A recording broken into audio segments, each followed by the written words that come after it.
জয় মা মনসা দেবীর জয়। আজকে বন্ধুরা আলোচনা করব হিন্দু ধর্মের শাস্ত্র মতে বা পঞ্জিকা মতে নাগপঞ্চমী কবে বা এই বিশেষ দিনের তাৎপর্যই বা কী বা গুরুত্ব কী, এই নাগপঞ্চমী কিভাবে পালন করা হয়, এই পুজোর নিয়মবিধি সমস্ত কিছু থাকবে আজকের এই গুরুত্বপূর্ণ ভিডিওতে। তাই বন্ধুরা আপনাদের কাছে আমার একটি বিনীত অনুরোধ, অতি অবশ্যই ভিডিওটিকে একটু স্কিপ না করে খুবই মনোযোগ সহকারে এবং মনে ভক্তি রেখে পুরোটাই দেখবেন, না হলে হতে পারে আপনারা কিছু জরুরি ইনফরমেশান মিস করে যান। এবং এই ভিডিওটি থেকে একটু উপকৃত হলে ভিডিওটিকে অতি অবশ্যই একটি লাইক করেই যাবেন এবং কমেন্টে জয় মা মনসা দেবীর জয় লিখেই যাবেন এবং শেয়ার করতে ভুলবেন না আপনার নিকটবর্তী আত্মীয় স্বজন ও বন্ধু বান্ধবদের সাথে। এর ফলে ওনারা উপকৃত হবেন এবং আপনাকেই ধন্যবাদ জানাবেন। আর এই চ্যানেলে নতুন হয়ে থাকলে কিংবা চ্যানেলটিকে সাবস্ক্রাইব না করা থাকলে তবে সাবস্ক্রাইব করে পাশে থাকা বেল আইকনটি অল নোটিফিকেশনে ক্লিক করে দেবেন। এর ফলে এই রকমই উপকারী ভিডিওর নোটিফিকেশান সবার আগে আপনার কাছে পৌঁছে যাবে। তবে চলুন জেনে নিই 2025 সালের নাগপঞ্চমী কবে পড়েছে। তো হিন্দু ধর্মের এই উৎসবের বিশেষ তাৎপর্য রয়েছে। নাগপঞ্চমীর দিন সর্পদেবতার পূজা করা হয় এবং তাকে দুধ নিবেদন করা হয়। এই বছর অর্থাৎ 2025 সালে নাগপঞ্চমী পড়েছে 15ই জুলাই মঙ্গলবার। পূজার শুভ সময়ে শুরু হবে ভোর 5টা 41 থেকে সকাল 8টা 23 পর্যন্ত। এই দিনে পূজার সময়কাল মোট 2 ঘন্টা 43 থাকছে। এবার জেনে নেব এই নাগপঞ্চমী পুজোর পদ্ধতি। এই পুজোর পদ্ধতি হলো, এই দিনে ব্রহ্ম মুহূর্তের সময় স্নান করতে হবে এবং উপবাসের প্রতিজ্ঞা করতে হবে। এরপরেই মন্দিরে গিয়ে শিবলিঙ্গের পূজাও ও অভিষেক করতে হবে। এই সময়ে নিজেকে অবশ্যই ভোলানাথকে বেলপত্র এবং জল নিবেদন করতেই হবে। এটি ভগবান শিবের অত্যন্ত প্রিয়। এছাড়াও এদিনে 8টি সাপের উপাসনা করতে হবে, যেমন অনন্ত, বাসুকী, পদ্ম, মহাপদ্ম, তক্ষক, কুলরী, কার্কট্য এবং শঙ্খ। এই দিনে বাড়ির প্রবেশপথে গোবর দিয়ে সাপের আকৃতি তৈরি করতে হবে। এটি খুব শুভ বলে বিবেচিত হয়, তাই চেষ্টা করবেন এইগুলি মেনে চলার। সর্পদেবতাদের 8টি রূপে পূজা করার সময় তাদের দই, ভাত, দুধ, ফল, মিষ্টি নিবেদন করতে হবে। এছাড়াও নাগ দেবতার মন্ত্রগুলি জপ করতে হবে। নাগপঞ্চমীর দিন দরিদ্রদের দান করুন, এতে গৃহে সুখ সমৃদ্ধি আসে। তাই চেষ্টা করবেন আপনি আপনার সামর্থ্য অনুযায়ী দুস্থ দরিদ্রদের জলখাবার দান করতে। এছাড়াও পশু পাখিদেরকেও আপনি আপনার সামর্থ্য মতন দান ধ্যান করুন। এতে নাগ দেবতা কিন্তু খুবই খুশি হন এবং আপনার উপর কৃপা বর্ষণ করবেন। চলুন এবার জেনে নেব নাগপঞ্চমীর পূজার বিধি। এই শুভ দিনটি অনেক মানুষের কাছেই অনেক প্রাসঙ্গিক। তাই এই শুভ দিনটিতে সকালে ঘুম থেকে উঠেই স্নান করুন, পবিত্র জল দিয়ে পূজাঘর পরিষ্কার করুন, কাঠের টুল বা চৌকিতে একটি পরিষ্কার কাপড় বিছিয়ে দিন। সর্পদেবতাদের মূর্তি বা ছবি থাকলে তা সাবধানে রাখুন। মূর্তির ডান দিকে তেল বা ঘিয়ের প্রদীপ জ্বালান। অত্যন্ত নিষ্ঠার সাথে পূজাবিধি পালনের জন্য সংকল্প বা প্রতিজ্ঞা নিন। প্রতিমার উপর বা যে ছবিটি রেখেছেন তার উপর পবিত্র জল বা গঙ্গা জল ছিটিয়ে দিন। প্রতিমাকে চন্দন, হলদি, অক্ষত, কুমকুম, ফুল, ধূপ এবং নৈবেদ্য অর্পণ করুন। এই দিনে নাগ দেবতাদের কাছে প্রার্থনা করার জন্য হাত জোড় করে এবং চোখ বন্ধ করে প্রার্থনা করুন। ক্ষমাযোগ্য করুন, যার অর্থ পূজার সময় আপনার পাপ এবং ভুলের জন্য ক্ষমা চাওয়া।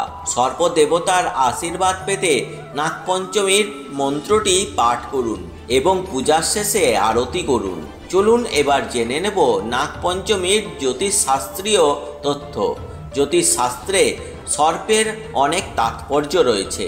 হিন্দু ধর্মে ভগবান শিব তার গলায় একটি সাপ পরেন, আর ভগবান বিষ্ণু শেষ নাগের নামে পরিচিত 6 মাথাওয়ালা সাপের ওপর বিশ্রাম নেন।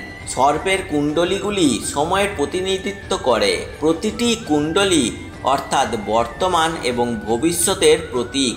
অন্যদিকে হিন্দু ধর্মে বিশ্বাস অনুসারে শেষ নাগের মাথায় বিশ্ব ভারসাম্যপূর্ণ, অতএব সাপের প্রাসঙ্গিকতা বহুগুণে বৃদ্ধি পায়। ফলস্বরূপ ঐতিহ্যবাহী জ্যোতিষশাস্ত্র অনুযায়ী যাদের কুণ্ডলিতে দোষ আছে তারা এই দিন সাপের পূজা করে সমাধান পেতে পারেন। এই শুভ দিনে সর্পদেবতাকে আপনি নিজে হাতে ক্ষীর রান্না করে নিবেদন করুন, এতে সর্পদেবতা খুবই সন্তুষ্ট হন। তাই এই আশীর্বাদ পাওয়ার জন্য একটি সাধারণ উপায় হলো ক্ষীর নিবেদন করা। এছাড়াও সর্পদেবতার কাছে প্রার্থনা করে মানুষ তাদের কুণ্ডলিতে সর্পদোষ থেকে মুক্তি পেতে পারেন। এই দিনে সর্পদেবতার জন্য পূজার আয়োজন করুন এবং উপবাস করুন। চলুন এবার জেনে নিই নাগপঞ্চমীর উৎসবের তাৎপর্য কী। সাপের পুজোয় উৎসবের প্রথমবারের মতন পালিত হয় যখন সাপের রাজা তক্ষক রাজা জন্মেজয়ের পিতা পরীক্ষিতকে তাড়া করে নিয়ে যান।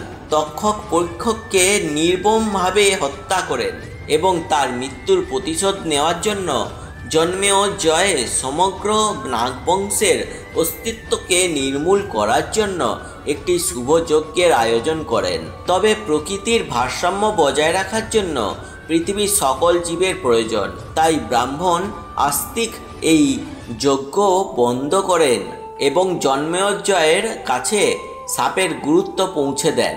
যেদিন এই যজ্ঞ অবশেষে বন্ধ হয়ে যায় সেই দিনটি নাগপঞ্চমী হিসেবে পালিত হয়। সেই থেকে মানুষ পবিত্র নাগপঞ্চমীর পূজার মাধ্যমে সাপের প্রতি শ্রদ্ধা নিবেদন করে।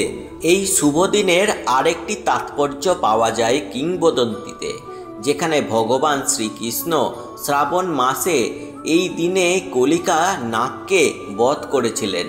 তিনি গোকুলবাসীদেরকে রক্ষা করেছিলেন এবং সেই থেকে প্রতি বছর এই দিনটি পালিত হয়ে আসছে। নাগপঞ্চমীর উৎসবের সাথে সম্পর্কিত আচার অনুষ্ঠান। চলুন এবার জেনে নিই নাগপঞ্চমী উৎসবের সাথে সম্পর্কিত আচার অনুষ্ঠানগুলি কী কী। দেশের বিভিন্ন স্থানে এই উৎসবটি অত্যন্ত উৎসাহ ও উদ্দীপনার সাথে পালিত হয়। এই দিনটিকে স্মরণ করার জন্য দেশ জুড়ে বিভিন্ন আচার অনুষ্ঠান পালন করা হয়। সেখানে কিছু আচার অনুষ্ঠানগুলি আমি আলোচনা করব। এই পবিত্র দিনে পূজারীরা দেবতা এবং সাপেদের উদ্দেশ্যে দুধ নিবেদন করেন। দেশের কিছু অংশে সাপেদের আনুষ্ঠানিকভাবে দুধে স্নান করানো হয়, কারণ সাপদেরকে শান্ত করার জন্য এবং তাদের সুরক্ষার খোঁজার জন্য একটি উপায় বলে বিশ্বাস করা হয়। পশ্চিমবঙ্গে এই দিনে সাপের রানী মনসা দেবীর পূজা করা হয়। রানীর আশীর্বাদ লাভ করার জন্য তাকে দুধ এবং 5টি কলা নৈবেদ্য দেওয়া হয়। এই দিনে আরেকটি জনপ্রিয় ঐতিহাসিক হলো কাঠের তক্তা বা মাটির সাপের ভাস্কর্যে লাল চন্দন লেপন করা। এই দিনে নাগদেবতার মূর্তি হিসেবে এগুলোর পূজা করা হয়। পাঞ্জাবের কিছু অংশে ময়দা দিয়ে একটি বড় সাপ তৈরি করা হয় এবং লোকেরা এই দিনটি উদযাপনের জন্য শহর জুড়ে এটিকে কুচকাওয়াজ করে, যা গান এবং নাচ এই উৎসবের একটি প্রধান অংশ, কারণ লোকেরা এই দিনে তাদের উৎসাহ প্রকাশ করে। হিন্দু ধর্মগ্রন্থ এবং পুরাণে সাপেদের দেবতার কথা বারবার উল্লেখ করা হয়েছে। ভগবান শিবের গলায় সাপ থাকার বর্ণনা দেওয়া হয়েছে। শাস্ত্রে এই সাপটি বাসকি নামে পরিচিত। এই ছিল আজকের নাগপঞ্চমী এবং মনসা দেবীর পূজার তাৎপর্য। আশা করছি বন্ধুরা আপনারা এই ভিডিওটি থেকে অনেকটাই উপকৃত হয়েছেন। তাই বন্ধুরা আপনারা এই ভিডিওটিকে অতি অবশ্যই একটি লাইক করেই দেবেন এবং কমেন্টে জয় মা মনসা দেবীর জয় লিখেই যাবেন, আর শেয়ার করে দেবেন আপনার নিকটবর্তী আত্মীয় স্বজন ও বন্ধু বান্ধবদের সাথে, এবং চ্যানেলটিকে সাবস্ক্রাইব করে পাশে থাকা বেল আইকনটি অল নোটিফিকেশনে ক্লিক করে দেবেন। এর ফলে এইরকমই পূজা পাঠ রিলেটেড উপকারী ভিডিওর নোটিফিকেশান সবার আগে আপনার কাছে পৌঁছে যাবে। এবং আপনারা সবার আগে ভিডিওটি দেখে নিতে পারবেন। আপনারা সকলে ভালো থাকবেন এবং সুস্থ থাকবেন আর ঈশ্বরের নামগান করতে থাকবেন। জয় মা মনসা দেবীর জয়।